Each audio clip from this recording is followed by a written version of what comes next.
রসুল পাক সাল্লাল্লাহু আলাইহি ওয়াসাল্লাম ওনার জীবনে পুরো 10টি বছর, কয়টি বছর? 10টি বছর কোরআন নিয়ে রাষ্ট্র পরিচালনা করেছেন। জোরে বলেন আল্লাহু আকবার। রাসূল সাল্লাল্লাহু আলাইহি ওয়াসাল্লাম যখন কোরআন দিয়ে রাষ্ট্র পরিচালনা করেছিলেন, তখন কোনো মারামারি ছিল না, হানাহানি ছিল না, দ্বন্দ্ব ছিল না, রেপ ছিল না, সুদ ছিল না, ঘুষ ছিল না, জুলুম ছিল না, নির্যাতন ছিল না, পাপাচার থেকে মানুষ ফিরে এসেছিল। একটা সোনালী যুগ আল্লাহর নবী সাল্লাল্লাহু আলাইহি ওয়াসাল্লাম অতিবাহিত করেছেন সাহাবা ইকরাম রিদওয়ানুল্লাহি তাআলা আলাইহিম আজমাইনদের নিয়ে। জোরে বলেন আল্লাহু আকবার। বর্তমান সময়েও যদি আমরা রাসূল সাল্লাল্লাহু আলাইহি ওয়াসাল্লাম যেভাবে আমাদেরকে একটি আল্লাহর পক্ষ থেকে কোরআনী সংবিধান, ইসলামী রাজনীতি পরিচালনা করার জন্য, রাষ্ট্র পরিচালনা করার জন্য যে কোরআন আল্লাহর পক্ষ থেকে আল্লাহর নবী এনে আমাদেরকে দিয়ে গেছেন, এই কোরআন দিয়ে যদি আমরা রাষ্ট্র পরিচালনা করি, ঠিক সোনালী যুগ আবার ফিরে আসবে। জুড়ে বলেন ঠিক কিনা? প্রিয় হাজরিন, জমিন যার, আইন চলবে কার? আল্লাহ। আল্লাহ তাআলা দুনিয়া সৃষ্টি করেছেন, মানুষ সৃষ্টি করেছেন, এই মানুষের মধ্যে সমাজ দিয়েছেন, এই মানুষের মধ্যে রাষ্ট্র দিয়েছেন। এই সমাজ, এই পরিবার, এই রাষ্ট্র কিভাবে পরিচালনা করলে পরে শান্তি আসবে তাও আল্লাহ দিয়েছেন। জোরে বলেন আল্লাহু আকবার। তাহলে ইসলামী রাজনীতির সংবিধান হলো কোরআন। বলেন না, ইসলামী রাজনীতির সংবিধান কি? কোরআন। জোরে বলেন আল্লাহু আকবার। এখানে আরেকটা বিষয় আমি ক্লিয়ার করি। আল্লাহর রাসূল সাল্লাল্লাহু আলাইহি ওয়াসাল্লামের সংসদ ছিল মসজিদে নববী। জোরে বলেন আল্লাহু আকবার। আর ওই মসজিদে নববীতে বসে কোরআনকে সংবিধান হিসাবে রেখে কোরআনই ফাইসালা মসজিদ থেকে হয়েছে। জোরে বলেন আল্লাহু আকবার। আর কিছু মানুষ বলে মসজিদের ভিতরে রাজনৈতিক আলাপ করা যাবে না। জোরে বলেন নাউজুবিল্লাহ। এরা কি মুসলমান নাকি কাফেরের ভাই হয়ে গেছে? যারা বলে মসজিদে ইসলামী রাজনীতির কথা বলা যাবে না, কোরআন থেকে ইসলামের কথা, রাজনীতির কথা বলা যাবে না, তারা এখনো পরিপূর্ণ ইমানদার হতে পারে নাই। আল্লাহর রাসূল সাল্লাল্লাহু আলাইহি ওয়াসাল্লাম রাজনীতি করেছেন।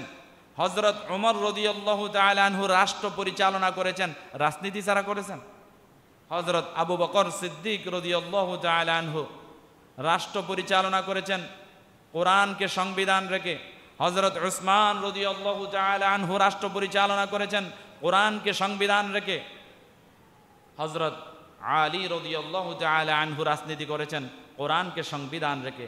এভাবে সাহাবা ইকরাম রিদওয়ানুল্লাহি তাআলা আলাইহিম আজমাইন ওনারা রাজনীতি করেছেন কোরআনকে সংবিধান রেখে। আমরাও করতে চাই কি চাই না? আল্লাহ তৌফিক দান করুন, বলি আমিন। আল্লাহ তাআলা কোরআনুল কারীমে বলেন, আলা লাহুল খালকু ওয়াল আমর তাবারাকাল্লাহু রাব্বুল আলামিন। আল্লাহু আকবার। আল্লাহ তাআলা বলেন, জমিন যার, সৃষ্টি যার, হুকুম চলবে তার।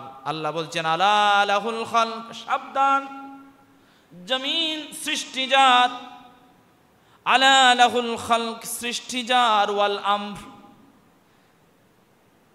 হুকুম চলবে তার, অধিকার চলবে তার, প্রভুত্ব এবং কৃতিত্ব চলবে তার। জোরে বলেন ঠিক কিনা? তাবারাকাল্লাহু রাব্বুল আলামিন। বরকতময় আল্লাহ বিশ্বজগৎ যিনি পরিচালনা করেন তিনি। জোরে বলেন আল্লাহু আকবার। প্রিয় হাজরিন, সৃষ্টি আল্লাহ করেছেন, জমিন সৃষ্টি আল্লাহ করেছেন। এই জমিনে আল্লাহ মানুষকে সৃষ্টি করে ছেড়ে দিয়েছেন। আর এই জমিনে আল্লাহর হুকুম বাস্তবায়ন করার জন্য আল্লাহ পাক রব্বুল আলামিন সৃষ্টির সূচনা লগ্ন থেকে আদম আলাইহিস সালাম থেকে ঈসা রূহুল্লাহ পর্যন্ত অসংখ্য নবী রাসূল প্রেরণ করেছিলেন। আর প্রত্যেকটা নবী রাসূল ইসলামী রাষ্ট্র ব্যবস্থা কায়েম করার জন্য কাজ করে গেছেন। জুড়ে বলেন না আল্লাহু আকবার। তাহলে ইসলামী রাজনীতি করা এটা শুধু মুসলমানদের জন্য নয়, এটা হচ্ছে সৃষ্টির সূচনা লগ্ন থেকে আল্লাহ যত নবী রাসূল পাঠিয়েছেন, যত জাত পাঠিয়েছেন, প্রত্যেকের জন্য ইসলামী রাজনীতি ছিল। জুড়ে বলেন আল্লাহু আকবার। আল্লাহর জমিনে আল্লাহর দ্বীন বাস্তবায়ন করার জন্য রাজনীতি করেছেন তারা। এজন্য আল্লাহ তাআলা বলেন, ইন্না আনজালনা ইলাইকাল কিতাবা বিল হাক্কি লিতাহকুমা বাইনান নাসি বিমা আরাকাল্লাহ ওয়ালা তাকুল লিল খাইনিনা খাসিমা। আল্লাহ বলছেন রাসূলকে ডাক দিন, নিশ্চয় আমি আপনার উপর সততার সাথে সত্য সহকারে পরিপূর্ণ কিতাব নাজিল করেছি। লিতাহকুমা বাইনান নাস, আর এটা পরিপূর্ণভাবে সততার সহিত সত্য কোরআন পরিপূর্ণভাবে নাজিল করার একমাত্র কারণ হলো, হে রাসূল আপনি এই কোরআনকে স্পষ্টভাবে বয়ান করে ব্যাখ্যা বিশ্লেষণ করে মানুষকে জানায়া দেন। জুড়ে বলেন আল্লাহু আকবার। লিতাহকুমা বাইনান নাসি বিমা আরাকাল্লাহ, আর যারা এই কিতাবের খেয়ানতকারী, কিসের খেয়ানতকারী? কোরআনের খেয়ানতকারী, তথা কোরআনকে ইসলামী রাজনীতির সংবিধান যারা বানায় নাই তারা হচ্ছে খেয়ানতকারী। ভালোভাবে বোঝেন, রাষ্ট্রকে পরিচালনা করার জন্য যারা কোরআনকে সংবিধান বানায় নাই তারা হচ্ছে খেয়ানতকারী। তাহলে এই খেয়ানতটা কার খেয়ানতকারী?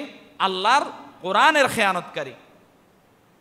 তাদের বেলায় আল্লাহর নবীকে বলছেন, ওয়ালা তাকুল লিল খাইনিনা খাসিমা, এই খেয়ানতকারীদের ব্যাপারে আপনি সাহায্যকারীও হবেন না এবং আপনি তাদের পক্ষাবলম্বনকারীও হবেন না। জুড়ে জুড়ে বলেন না নাউজুবিল্লাহ।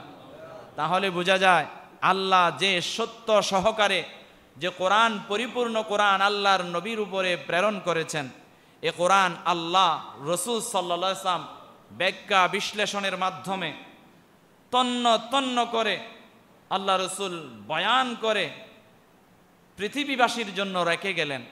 আর এই কোরআনকে যারা সংবিধান বানাবে না তারা হচ্ছে খেয়ানতকারী। আর এই খেয়ানতকারীদের ব্যাপারে আল্লাহর রাসূলকে স্বয়ং আল্লাহ বলছেন আপনি তাদের সাহায্যকারীও হবেন না এবং তাদের পক্ষাবলম্বনকারীও হবেন না। এটা হুকুম কার? আল্লাহ। তাহলে আপনি আর আমি কোন রাজনীতি করি, কোন ব্যবস্থাপনাকে আল্লাহর জমিনে প্রতিষ্ঠা করতে চায়,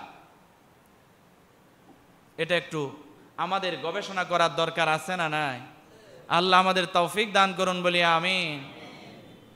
তাহলে আল্লাহর রাসূল সাহায্যকারী হবে না যারা খেয়ানতকারী, কোরআনকে যারা সংবিধান বানায় নাই তাদের, আল্লাহর রাসূল তাদের পক্ষাবলম্বী হবে না, পক্ষাবলম্বনকারী হবে না যারা কোরআনকে সংবিধান বানায় নাই তাদের।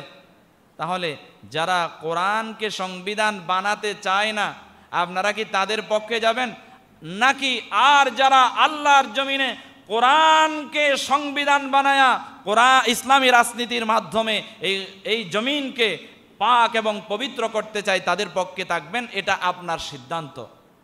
এখানে জোর করার কিছু নাই, কারণ ইসলাম জোর করে প্রতিষ্ঠার ধর্ম নয়। আল্লাহ আপনাকে বিবেক দিয়েছে, আল্লাহ আপনাকে বিবেক দিয়েছে।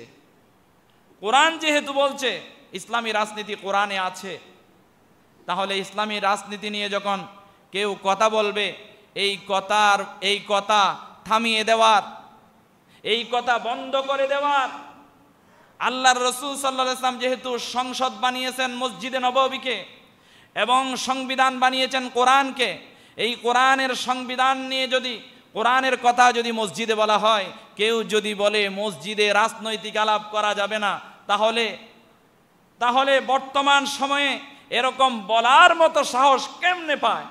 জুলাই বিপ্লবের পরেও আমরা তো কথা বলেছি, ফ্যাসিস্ট সরকারের আমলে, স্বৈরা শাসকের আমলে আমাদেরকে থামাতে পারে নাই, এই মিম্বার থেকে হক কথা বলে গিয়েছি, কেউ থামিয়ে দিতে পারে নাই। বর্তমান সময়ে যদি কেউ থামাতে আসে, বাংলার জনগণ পূর্ববর্তী যে ফ্যাসিস্ট সরকারকে ছাড়ায়া বাংলাদেশ থেকে একদম ভারতের বর্ডার ক্রস করাইছে, এই জনগণগুলো এখনো বাংলার জমিনে আছে না নাই?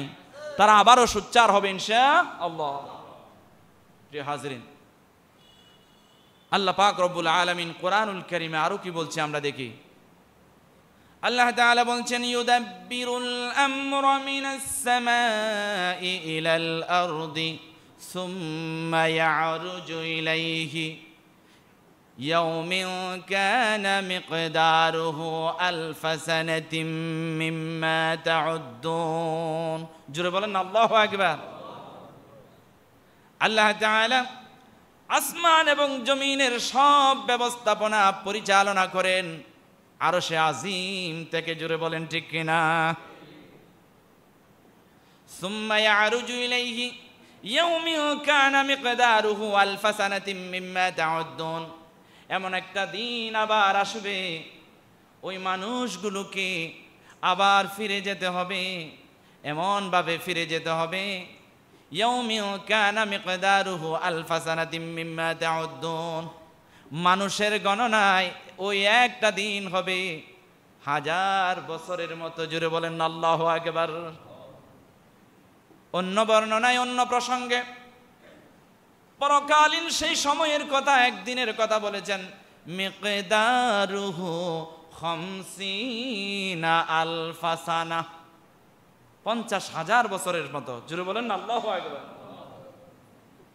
প্রিয় হাজরিন, সেই সময় আসার আগে আল্লাহ সুবহানাহু ওয়া তাআলা যে আরশে আজিম থেকে যে ব্যবস্থাপনা আসমান এবং জমিন পরিচালনা করেন, তিনি যে সংবিধান দিয়েছেন, এই সংবিধানের আলোকে আমাদের ব্যক্তিগত জীবন, আমাদের পারিবারিক জীবন, সামাজিক জীবন, রাষ্ট্রীয় জীবন পরিচালনা করার দরকার আছে না নাই? আল্লাহ তৌফিক দান করুন বলি আমিন। আরো জুড়ে বলেন আমিন। অন্য আয়াতে আল্লাহ তাআলা বলছেন, আলাম তা'লাম আন্নাল্লাহা লাহু মুলকুস সামাওয়াতি ওয়াল আরদ। আলাম তা'লাম আন্নাল্লাহা লাহু মুলকুস সামাওয়াতি ওয়াল আরদ وما لكم من دون الله من ولي ولا نصير। জোরে বলেন আল্লাহু আকবার। আল্লাহর রাসূলকে উদ্দেশ্য করে আল্লাহ তাআলা বলছেন, হে রাসূল, আপনি কি জানেন না আন্নাল্লাহা লাহু মুলকুস সামাওয়াতি ওয়াল আরদ, আসমান এবং জমিনের রাজত্ব কার? জোরে বলেন না কার? আল্লাহর।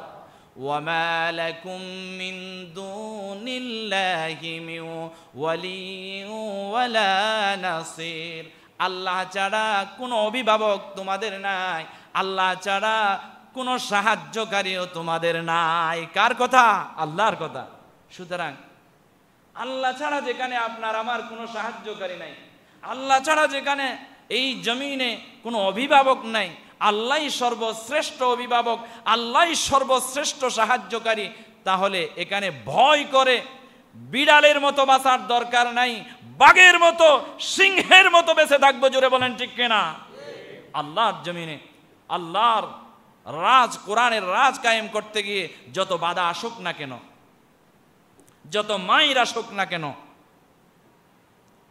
এখানে দুনিয়ার জমিনে আল্লাহ সুবহানাহু ওয়া তাআলার রহমতের উপরে, দয়ার উপরে, আল্লাহর আনুগত্যের মাধ্যমে যদি বাঁচতে না পারি, তাহলে আমাদেরকে আল্লাহর আনুগত্যে থাকতে গিয়ে, কোরআন এবং সুন্নাহর উপরে অটুট অবিচল থাকতে গিয়ে যদি মায়ের আসে, যদি বোমা আসে, যদি কতল হয়ে যান, তারপরেও এই মৃত্যুটাই সবচাইতে উত্তম আপনার জন্য, জোরে বলেন ঠিক কিনা? আপনি আল্লাহর আনুগত্য ছাড়া বেঁচে থাকার চাইতে আল্লাহর আনুগত্যে থেকে মরে যাওয়া ভালো। কার কথা? আল্লাহর কথা। আল্লাহ রাসূল সাল্লাল্লাহু আলাইহি ওয়াসাল্লাম হাদিস শরীফে ঘোষণা করেন, ইয়াকবিদুল্লাহুল আরদা ওয়া ইয়াতওয়িস সামাআ বিয়ামিনিহি। ইয়াকবিদুল্লাহুল আরদা ওয়া ইয়াতওয়িস সামাআ বিয়ামিনিহি সুম্মা ইয়াকুলু আনাল মালিকু ওয়া আইনা মুলুকুল আরদ। কিয়ামতের ময়দানে আল্লাহ তাআলা মুষ্টিবদ্ধ করবেন এবং ডান হাতের মধ্যে আসমানকে নিয়ে বাস করে ফেলবেন। সুবহানাল্লাহ বলেন। আল্লাহ কিয়ামতের দিন মুষ্টিবদ্ধ করবেন। আল্লাহর রাসূল সাল্লাল্লাহু আলাইহি ওয়াসাল্লামের হাদিস, এটা আবু হুরায়রা রাদিয়াল্লাহু তাআলা আনহু আল্লাহর রাসূল থেকে বর্ণনা করেছেন, সহিহ বর্ণনার হাদিস। কিয়ামতের ময়দানে আল্লাহ হাতকে মুষ্টিবদ্ধ করবেন, কুদরতি হাতকে, এবং ডান হাতের মধ্যে আসমানকে বাস করে রাখবেন। এরপরে ডাক মারবেন, সুম্মা ইয়াকুলু আনাল মালিক। অতঃপর আল্লাহ বলবেন, আমি রাজাধিরাজ, আমি বাদশাহ, আমি রাজা। ওয়া আইনা মুলুকুল আরদ। দুনিয়ার রাজা বাদশারা কই? কোনো খবর আসেনি? আর কোনো খবর থাকবে সেখানে? অবস্থা কেমন হবে? যিনি মানুষকে রাজা বানায়, বাদশাহ বানায়, তিনি বলবেন দুনিয়ার রাজারা কই? অবস্থা কেমন হবে আল্লাহর সামনে, সৃষ্টিকর্তার সামনে? এবার যেখানে রাজাকে বলবে, ডাক দিবে দুনিয়ার রাজারা কই, আপনার মতো পাতি নেতাদের তখন কি অবস্থা হবে? আমাদের মতো কয়েকজন ছোটখাটো মানুষের অবস্থা কেমন হবে? যেখানে রাজা দুনিয়ার সব রাজাদেরকে বলবে, ওয়াইনা মুলুকুল আরদ, তারা কই আমি যাদেরকে রাজত্ব দিয়েছিলাম, তারা কই আমি যাদেরকে বাদশাহ বানিয়ে দিয়েছিলাম, আজকে তোমাদের হিসাব হবে। অবস্থা কাহিল হয়ে যাবে। তার পক্ষে না গেলে কতল করেছে, তার দলের পক্ষে কাজ না করলে গুম করে ফেলেছে, তার দলের পক্ষে কাজ না করলে পানিতে ছুবাইয়া মেরেছে, তার পক্ষে কাজ না করলে জেলখানায় ভরে রেখেছে। এই সমস্ত মানুষগুলোর অবস্থা কেমন হবে? সবগুলো তো সে নিজেই দেখতে পাবে, তার আমল নামা তো হাজির হয়ে যাবে, স্পষ্ট দেখতে পাবে। কিয়ামতের ময়দানে নিজের আমল নামা নিজেই পড়বে, নিজের ভুল নিজেই ধরবে। জোরে বলেন আল্লাহু আকবার। বাঁচার কোনো সুযোগ আছে? তাহলে কেন কেন বাতিলদের পক্ষে হয়ে কাজ করেন? আল্লাহর জমিনে এখনো সময় আছে, এখনো সময় আছে। আল্লাহর জমিনে আল্লাহর রাজ কায়েম করার জন্য, কোরআনের হুকুমত বাস্তবায়ন করার জন্য যারা কাজ করছে, তাদের দলে ঢুকে আপনি কাজ করেন। কোরআনকে সংবিধান যদি আপনি মানতে না পারেন, তাহলে আপনি ইসলামের মধ্যে নাই, আপনার ভিতরে ঈমান নাই। এখানে বাংলাদেশে এমনও কিছু বড় বড় নেতা আছে, বলে যে আমরা শরিয়া আইনে বিশ্বাসই করি না। নাউজুবিল্লাহ বলেন। আল্লাহর শরীয়ত যে বিশ্বাস করে না, সে নাস্তিক, সে মুরতাদ, সে বেঈমান, সে কাফেরদের দোসর। জোরে বলেন ঠিক কিনা? প্রিয় হাজিরিন, আল্লাহ তাআলা বলছেন, হুয়াল্লাযী আরসালা রাসূলাহু বিল হুদা ওয়া দীনিল হাক্কি লিইয়ুযহিরাহু আলাদ-দীনি কুল্লিহি ওয়ালাউ কারিহাল মুশরিকুন। জোরে বলেন আল্লাহু আকবার। আল্লাহ তাআলা আল্লাহর প্যারা হাবিব সাল্লাল্লাহু আলাইহি ওয়াসাল্লামকে সত্য সহকারে দ্বীন নিয়ে মানুষকে হেদায়েত করার জন্য, মানুষকে হেদায়েতের পথ দেখানোর জন্য আল্লাহর রাসূলকে প্রেরণ করেছেন। আর এখানে আল্লাহর রাসূল সাল্লাল্লাহু আলাইহি ওয়াসাল্লাম দ্বীনের ব্যাপারে, ধর্মের ব্যাপারে, হেদায়েতের ব্যাপারে যা স্পষ্ট বাণী সব কিছু মানুষের কাছে প্রকাশ করেছেন। এবং আল্লাহর নবীর ওয়ারিস যারা আলেম উলামা, তারাও প্রকাশ করবেন। আমরা করি কি করি না? করি। আর ওয়ালাউ কারিহাল মুশরিকুন, কোন কাফের, কোন বেঈমান, কোন মুশরিক, কোন আল্লাহদ্রোহী, কোন মুশরিক, কোন শিরককারী নারাজ হচ্ছে, অসন্তুষ্ট হচ্ছে, এটা আমাদের দেখার কোনো বিষয় নয়। জুড়ে বলেন ঠিক কিনা?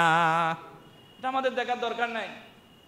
আমরা ইসলামের কথা বলবো, দ্বীনের কথা বলবো, কোরআনের হুকুমতের কথা বলবো, ইসলামী রাজনীতির কথা বলবো, কোরআনকে সংবিধান বানানোর চেষ্টা করব।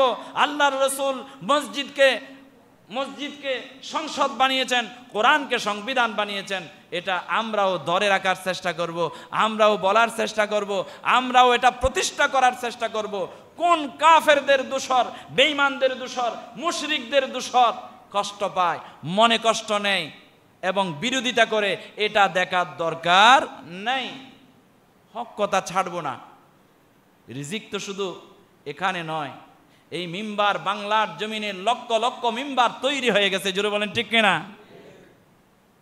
প্রিয় হাজরিন, আজকে কোরআনকে সংবিধান বানাতে না পারার কারণে, মসজিদে হক কথা বলার অধিকার হরণ করার কারণে আজকে চাঁদাবাজি হয়, মানুষকে দিনে দুপুরে খুন করছে, নিজের সন্তান এবং স্ত্রী মিলে তার স্বামী বা সন্তানের বাবাকে হত্যা করতে দ্বিধা করছে না, জোরে বলেন না নাউজুবিল্লাহ। আল্লাহর ভয় নাই, দিন প্রতিষ্ঠা হয় নাই। দিন যদি প্রতিষ্ঠা হয়ে যেত তাহলে এমন এমন ঘৃণ্য এবং জঘন্য কাজ কেউ করতে পারত না। সুতরাং আমাদের আন্দোলন ততদিন পর্যন্ত চলবে যতদিন পর্যন্ত বাংলার জমিনে দিন কায়েম হয় নাই, জোরে বলেন ঠিক কিনা? রাজি আছেন তো? রাজি থাকলে আল্লাহকে দু হাত উঠাইয়া দেখান, লিল্লাহি তাকবীর। আল্লাহ কবুল করুন বলি আমিন। প্রিয় হাজরিন, ইসলামী আন্দোলনের পক্ষে, দিন কায়েমের পক্ষে যদি কাজ না করেন, সময় না দেন, তাহলে আপনি কোন পক্ষের লোক হচ্ছেন? এখানে পৃথিবীতে দুইটা দলে মানুষ বিভক্ত হয়ে যাবে। আল্লাহ তাআলা কুরআনুল কারীমে বলছেন, আল্লাযীনা আমানু ইউকাতিলুনা ফি সাবিলিল্লাহ ওয়াল্লাযীনা কাফারু ইউকাতিলুনা ফি সাবিলিত তাগুত। জোরে বলেন আল্লাহু আকবার। ঈমানদারেরা, মুসলিম উম্মাহ, মুসলিম মিল্লাত এবং প্রকৃত ঈমানদারেরা প্রচেষ্টা করবে, জান মাল টাকা পয়সা নিজের জীবন যতদিন আছে ততদিন পর্যন্ত প্রচেষ্টা করবে, যুদ্ধ করবে। কার পক্ষে? আল্লাহর পক্ষে। আল্লাহর রাস্তায় জিহাদ করবে, আল্লাহর রাস্তায় প্রচেষ্টা করবে। আল্লাযীনা আমানু ইউকাতিলুনা ফি সাবিলিল্লাহ। আর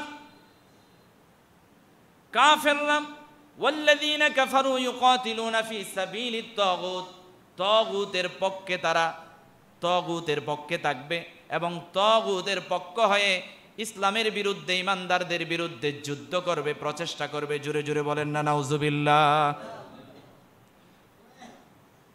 ফাকাতিলু আউলিয়া আশ-শাইতান।